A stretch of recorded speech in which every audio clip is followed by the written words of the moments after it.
বিসমিল্লাহির রহমানির রহিম। ফ্লেক্সবক্স মডুলারের যতগুলো প্রপার্টি ছিল, যেমন কন্টেইনার প্রপার্টি এবং আইটেম প্রপার্টি, তো দুই দুই টাইপের প্রপার্টি নিয়ে আমরা এই টিউটোরিয়ালে বিস্তারিত আলোচনা করার চেষ্টা করেছি। তো কতটুকু আপনাদের বোঝাতে পেরেছি আমি জানি না, তবে চেষ্টা করেছি বিস্তারিত আলোচনা করার জন্য। তো প্রথম অবস্থায় এই ফ্লেক্সবক্স মডুলার নিয়ে কাজ করতে হয়তো বা একটু ঝামেলা মনে হতে পারে।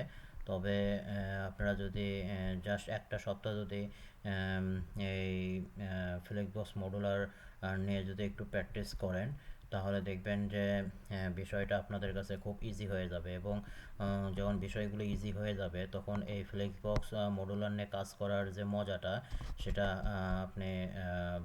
আপনারা বুঝতে পারবেন। এবং এই ফ্লেক্সবক্স মডুলার ব্যবহার করে খুব সহজেই যে কোনো ধরনের ওয়েবসাইটের লেআউট আপনি বানাতে পারবেন, এবং সেটা অবশ্যই রেসপন্সিভ লেআউট হবে। তো ফ্লেক্সবক্স মডুলারের আমরা যে প্রপার্টিগুলো আমরা দেখলাম, তার ভিতরে ইম্পর্টেন্ট যে প্রপার্টিগুলো হলো ফ্লেক্স ডাইরেকশন প্রপার্টি, তারপরে flex wrap property, flex item, তারপর হচ্ছে যে জাস্টিফাই কন্টেন্ট প্রপার্টি, তারপরে হচ্ছে যে অ্যালাইন আইটেম প্রপার্টি। তো মূলত যদি আপনি এই কন্টেইনার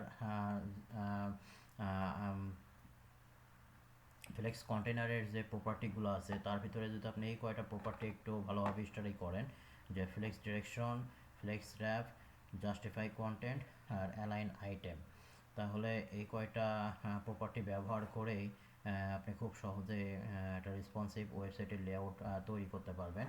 এবং চাইল্ড প্রপার্টির ভিতরে যে ওয়ার্ডার প্রপার্টি, অ্যালাইন সেলফ এবং হচ্ছে যে ফ্লেক্স বেসিস, এই তিনটা প্রপার্টি আপনারা এই চাইল্ডের প্রপার্টির ভিতর থেকে একটু ভালোভাবে স্টাডি করবেন, তাহলে আশা করা যায় যে আপনাদের এই ফ্লেক্স বক্স মডুলারের প্রায় 80 থেকে 90% কাজগুলো আপনারা করতে পারবেন এই কয়টা প্রপার্টি ব্যবহার করে।